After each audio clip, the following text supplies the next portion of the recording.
আসসালামু আলাইকুম রাহমাতুল্লাহ। শবে কদর একটি মহান রাত্রি।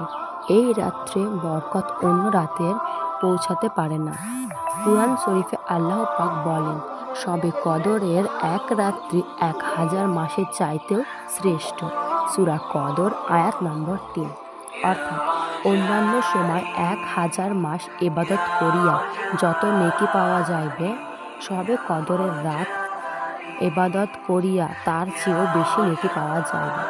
হুজুর সাল্লাল্লাহু আলাইহি ওয়াসাল্লাম একদিন সাহাবাগণের মধ্যে বললেন যে, বনী ইসরাঈলের মধ্যে একজন লোক ছিল। তিনি 1000 মাস 83 বছর 4 মাস যাবৎ এমন কঠোর ইবাদত করিছিলেন যে, সমস্ত রাত্রি নামাজ পড়িতেন এবং সমস্ত দিন কাফিরদের বিরুদ্ধে ধর্মযুদ্ধ করিতেন। এই ঘটনা শুনিয়া সাহাবাগণ আফসোস করিয়া বললেন, হায়, আমাদের এমন সৌভাগ্য কেমন করে হইবে। এমন সময় জিবরাইল আলাইহিস সালাম এই আয়াত নিয়ে আসেন, অর্থাৎ তোমরা যদি শবে কদরের রাত রীতিমতো জাগিয়া আল্লাহর ইবাদত করিতে পারো, তবে বনী ইসরাঈলের 1000 মাসের ইবাদতের চেয়েও বেশি নেকি পাইবে। সুবহানাল্লাহ। হে মুসলমান বোনেরা, হুজুর সাল্লাল্লাহু আলাইহি ওয়াসাল্লাম এর উসিলায় আমরা কত সৌভাগ্যশালী। অলসতা করিয়া কেউ হেলায় এই সুবর্ণ সুযোগ হারাইবেন না। আমার নবী সাল্লাল্লাহু আলাইহি ওয়াসাল্লাম বলেন, যে হতভাগা এই রাত্রের ফজিলত ও বরকত হাসিল না করিবে, সে সমস্ত বরকত হইতে মাহরুম হইবে থাকিবে। এই রাত্রে যে কিছুমাত্র ইবাদত করে না, তার চেয়ে হতভাগা আর কেউ নাই। শবে কদর প্রত্যেক রমজানেই হয়, তবে আল্লাহ পাক শবে কদরকে লুকিয়ে রেখেছেন যে বান্দা উহা তালাশ করিবার আগ্রহ রাখে, প্রেমিকাদের মতো অনুসন্ধান করে।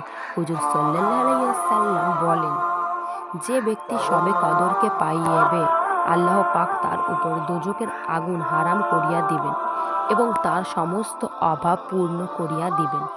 আমরা রমজানের 21, 23, 25, 27 ও 29 তারিখের রাত্রির মধ্যে শবে কদরকে তালাশ করো।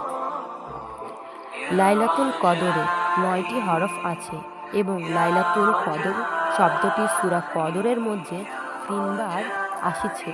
সুতরাং 9 হরফকে 3 বার একত্রে করিলে 3 9 27 হয়। এর থেকে কোনো আলেম অনুমান করেছেন যে লাইলাতুল কদর রমজানের 27 তারিখে হবার সম্ভাবনা বেশি। যখন শবে কদরের রাত আসে, তখন লক্ষ লক্ষ ফেরেশতা আসিয়া উহাদের সহিত মুসাফাহা করিতে থাকেন। যাহারা ওই রাত্রিকে জিন্দা রাখেন, তাহাদের মুসাফাহা করার নিশানা এই যে, ওই সময় অন্তরে খুশি অনুভব হয় এবং চক্ষু হইতে অশ্রু পড়িতে থাকে এবং আল্লাহর দিকে মহব্বত খুশি রকম হয়। ওই সময় দোয়া কবুল হইবার সময় বুঝিয়া লইবেন। জিবরাইল আলাইহিস সালাম বলেন, ফরজ হওয়ার পর্যন্ত বান্দাগণ যে দোয়া প্রার্থনা করিতে থাকিবে, উহাদের সহিত ফেরেশতারা আমিন আমিন বলিতে থাকে এবং আল্লাহর পাক তাদের দিকে 70 বার দৃষ্টিপাত করেন এবং তাহাদের সমস্ত গুনাহ ক্ষমা করিয়া দেন। তবে আল্লাহ পাক 4 প্রকার পাপীকে ক্ষমা করিবেন না।